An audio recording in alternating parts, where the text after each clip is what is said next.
மே 1ஆம் தேதி அஜித் அவர்களோட பிறந்த நாள்.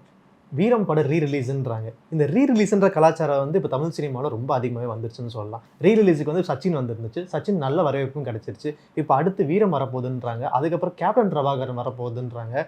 அடுத்த வருஷம் வந்து தெறி படம் வரப்போகுதுன்னு சொல்லிட்டு கலைப்புலியர் தானுவே அறிவிச்சிட்டாரு.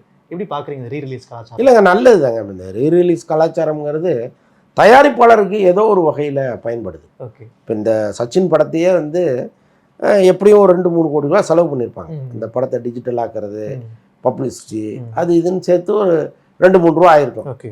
இப்போ அவருக்கு வந்து ஒரு 7 ரூபா கலெக்ஷன் ஆகிருக்குங்கிறாங்க.